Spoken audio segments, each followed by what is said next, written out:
کیا آپ کا ناک بند رہتا ہے؟ تو اس کو آپ ایک روٹین کی علامت نہ لیں،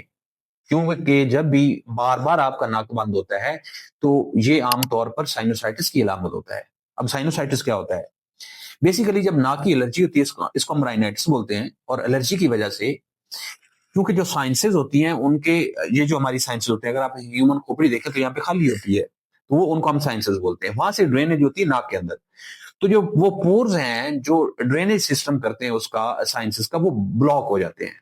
ان کے بلاک ہونے کی وجہ سے آپ کا جو ناک ہے وہ بند رہنا شروع ہو جاتا ہے، تو آپ کو سائنوسائٹس ہو سکتا ہے۔ دوسری کنڈیشن آپ کو پالپس ہو سکتے ہیں جن کو غدود بھی بولتے ہیں،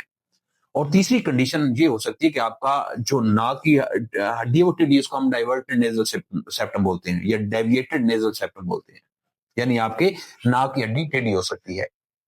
اب اس میں جو فرسٹ والی 2 کنڈیشنز ہیں ان کا ایک پراپر اچھا علاج ہو سکتا ہے اور وہ ویکسین کے ذریعے ہم کرتے ہیں، لیکن اگر آپ کا ڈیویٹڈ نیزل سیپٹم ہے یا ناک کی ہڈی ٹیڑھی ہے تو اس کا علاج پھر سرجری کے ذریعے ہوتا ہے۔ کوئی بھی پرابلم ہے آپ ٹائم سے دکھائیں، ٹائم پاس نہ کریں، کیونکہ بہت ساری بیماری جو شروع میں اچھا کنٹرول کیا جا سکتا ہے وہ بعد میں بہت کمپلیکیٹڈ ڈیزیز میں کنورٹ ہو جاتی ہیں۔